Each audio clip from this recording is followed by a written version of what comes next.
Well, after 24 hours, you can see all of the color has come out of the flowers, and it's in this juice we've got right here.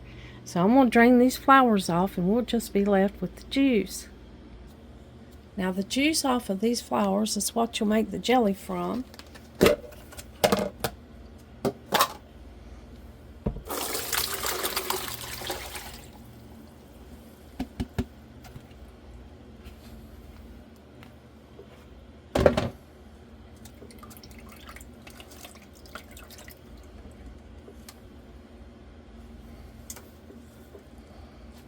I'm just going to press the flowers a little bit through here. Just get out all of the juice that we can.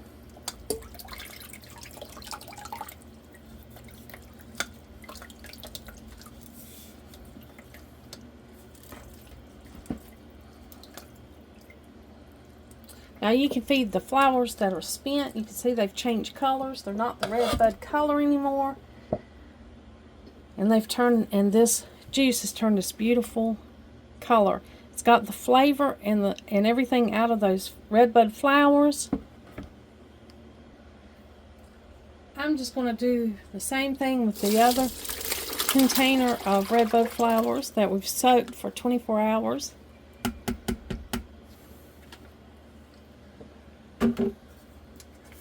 And I'm just gently going to press this through. I'm not pounding it to death or anything.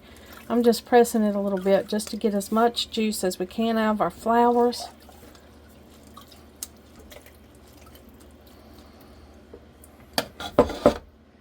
Because that's what we're going to make our jelly from.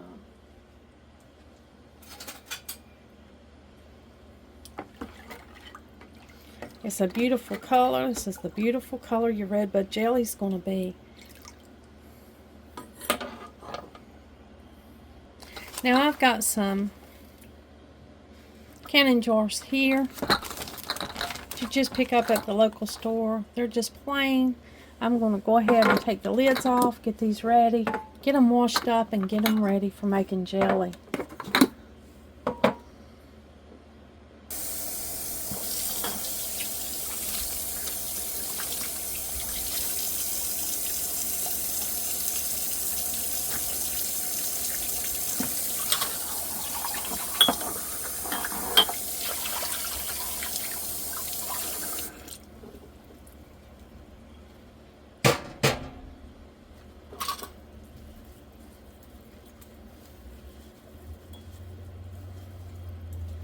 And even though these jars are store-bought, I'm going to make sure there's no chips on the rim. I don't feel any. I'm going to go ahead and get these rinsed off. You want to also make sure you're washing your lids and your rings really well.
sorry about the washing process. It got a little long. I left you on there. Forgot that got into the washing and forgot that I was filming. So just fast forward through all that washing if that's just too long and too much. Now I got these jars, which are jelly jars that my friend saves for me, because you know I rarely buy jelly, and if I do, it's just the kind that the kids like. I'm going to reuse these jelly jars and the lids, and that's Rebel Cannon. Now the new ones are what you want to do. You want to get or the used. If you've got some jelly jars that you use all the time, then by all means use those. These are some that I'm just going to use because I do that, especially with jelly. Now in the end, these are all going to be water bath for 10 minutes in a hot water bath. So I've got them clean. I'm going to put them in the oven because I put them at a 225 degree oven, or even down as low sometimes as 175, as low as my oven will go. I can't pick these up with one hand, so y'all hold on just a minute. So I'm putting my jars in a 225 degree oven. I'm going to hold them. This is not any kind of sterilization technique. This is just heating up these jars, so when I put this hot jelly in, it won't bust my jars. So the jars won't know the difference in what kind of heat you got. You're just heating them up so that when you pour your jelly in, your jars will be heated up and ready for that. Now I've got my good heavy bottom stainless steel pan here, which is recommended for jelly, because you might be cooking it for a little while. Now this is quite a bit of juice right here, and I'm going to be making jelly. I'll make a little bit bigger batches than is recommended because I've been doing it so long. And it still will sometimes not set up correctly if you don't use the right amount. Jelly's recommended to be made in small batches. Anywhere from 2 to 6 cups is a small batch. But I'll be using a little more today and making it a little bit different because, you know, I've made this for so long. I'm going to measure out my juice in 2-cup increments. I'll probably do about 8 cups here today, maybe a little more. I'm going to go ahead and measure them out in 2-cup increments, and then we'll measure the sugar.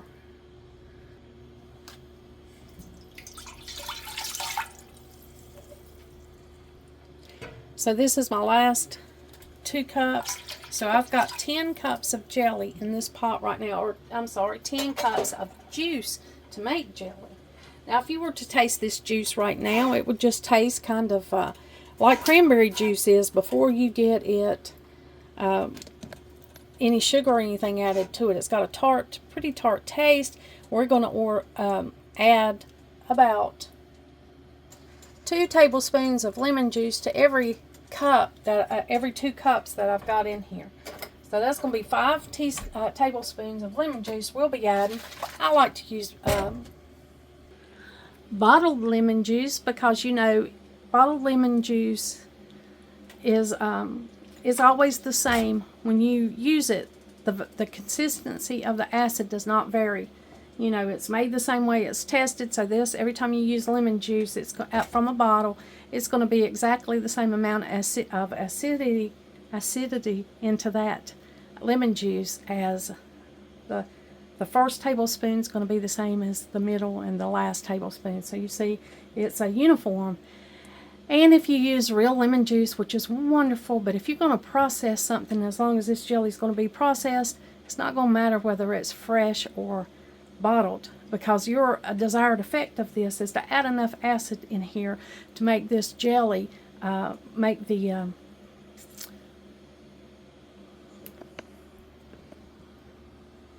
fruit pectin. You want enough acid and fruit pectin and sugar to make it all gel and to make jelly. So that's the point, is adding the acid to be sure that this of adding the lemon juice is to make sure that this has enough acidity when we add our powdered pectin and our sugar, that this thing right here is boiling and making to the consistency to make jelly. I haven't had tea or coffee this morning, so I'm a little bit tongue-tied. I'm going to try to get over that so that make this video a little more pleasant to listen to. Alright, I've got 10 cups of juice from my Redbuds, strained. And I'm going to add, well, I've got a teaspoon. Let's get a tablespoon. So I'll be adding 2 tablespoons of lemon juice to every 2 cups of juice that I've got from these Redbuds. So there's 10 cups in there. I'm just going to go ahead and measure out 5 tablespoons.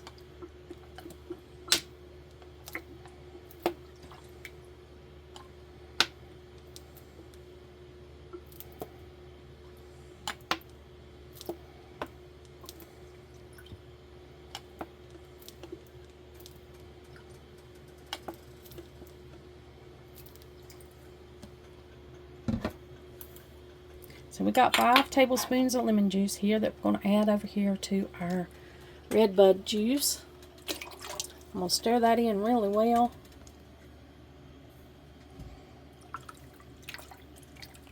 We've got the juice is coming to a boil. I'm going to go ahead and add the pectin in here, which is 3 tablespoons to every 2 cups. So that's going to be 6 tablespoons of pectin. I'm going to try to whisk this in before it boils here.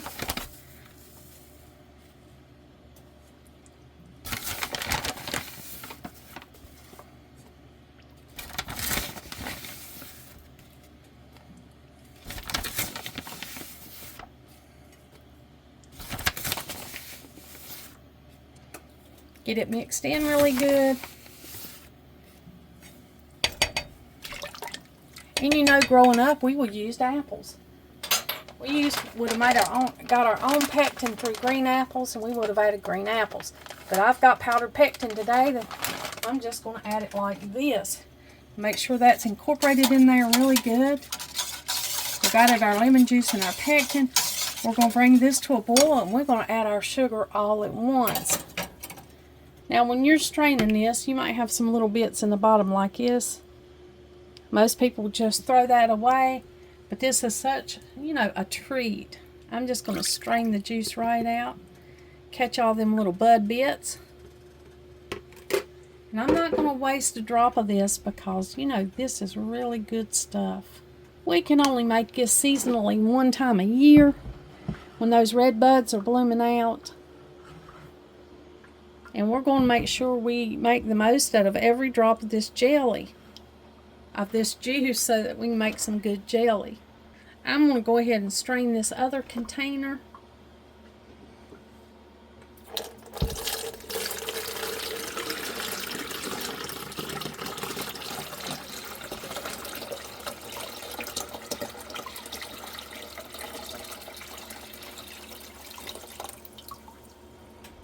There's those little bud bits we're catching.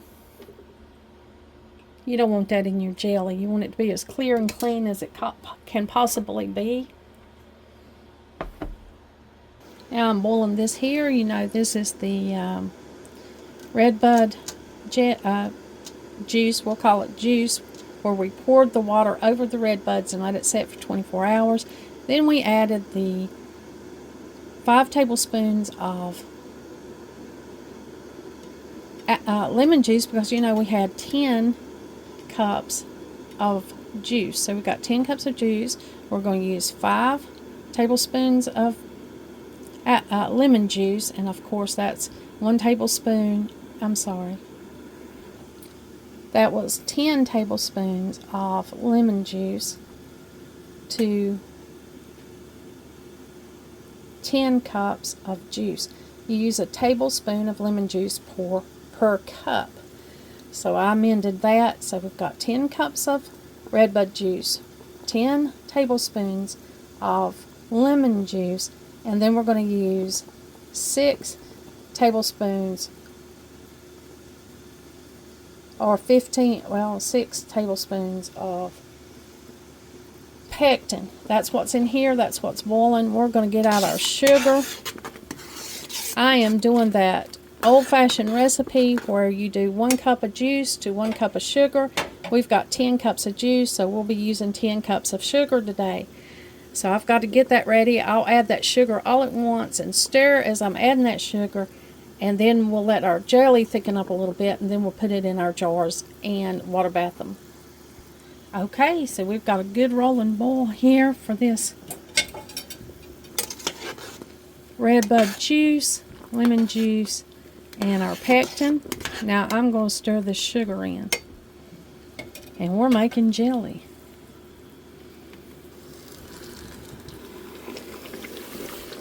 Just add that sugar all at once. 1 cup for every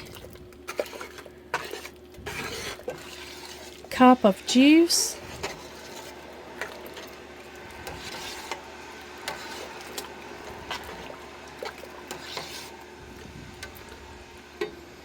We're going to cook this a little bit. I'm going to watch it.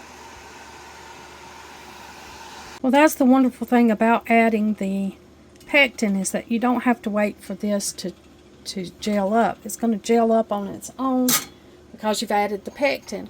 I'm going to go ahead and put it in after boiling over a minute. I'm going to go ahead and start filling the jars. Now, I did put a teaspoon of butter on top of this because it was foaming up. And I didn't need all of the foam. Let me see if I can pull this a little closer.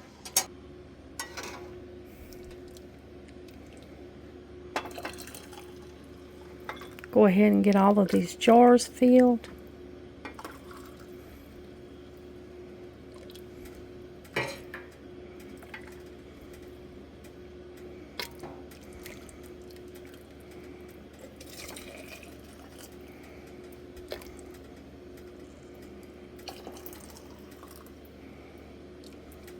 Start with my big ones first.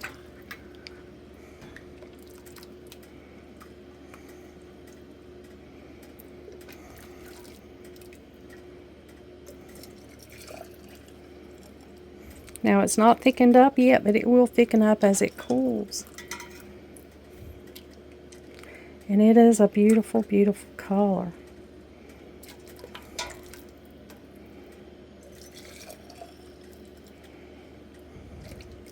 This is all natural, coming off of the Redbud flower. That's where you're getting all this beautiful red color. And it can tend towards a violet color sometimes, depending on how much rain or whatever, wherever your Redbud is growing. I have saw some Redbud jelly that was kind of had a purplish tint to it. But most of the time it comes out red. And to me, it is beautiful. I look forward to making it every year. My mama loves this Redbud jelly. If I take her any other kind of jelly, she said, "Didn't you have any Redbud?"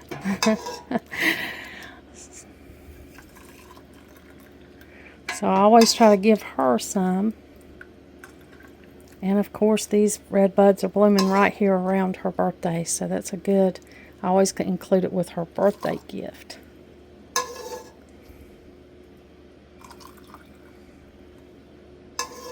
I'm going to go ahead and empty out this pot, fill out these jars, get them sealed up and ready for their water bath, and then I will move on to the next batch. I'm going to wipe these rims with just a clean cloth and water. Going to go around here because jelly is sticky. It's got all that sugar in it. And we're going to make sure it's not on our rims. So when we put our rims, our seal will, when we put our lids and our rims on, our jar will seal really well.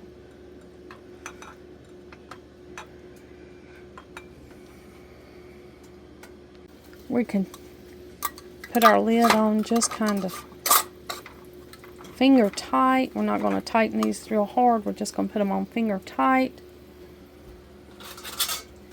The ones that I'm rebel canning, we just put them on just like they come from the store. I'm going to process these in a hot water bath for 10 minutes. And then they'll be ready. They're already thickening up.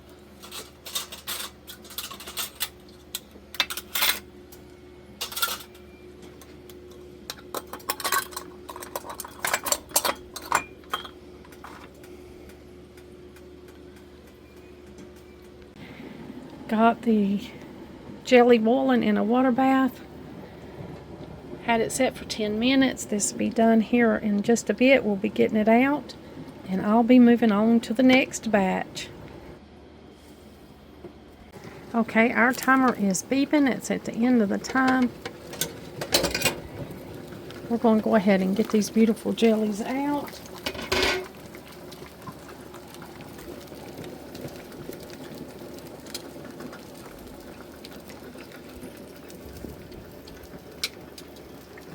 Got to move this sugar because that's for the next batch.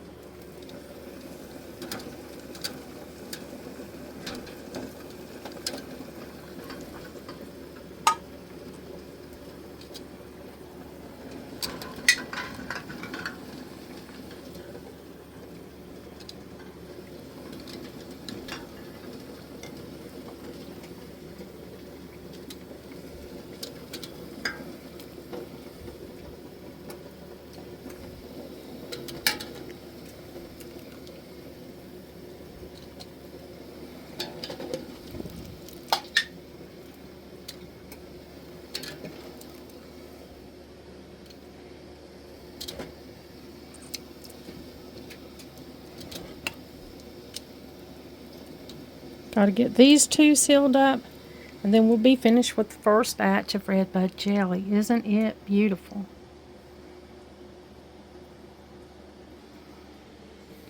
Thank you for joining me today, and let me share with you how I make this year's Redbud jelly. I have 2 other videos on how to make Redbud jelly. I've been doing this for a long time. We love it every year. It's a wonderful time to go ahead and harvest those Redbuds right now when they're blooming and get them and make some delicious jelly. It makes a unique gift, and it's just beautiful. Well, I'll be seeing you soon. Thank you for joining me. I hope this gave you some inspiration and made you want to make some Redbud jelly for gifts. I hope you come back soon, and like always, until next time.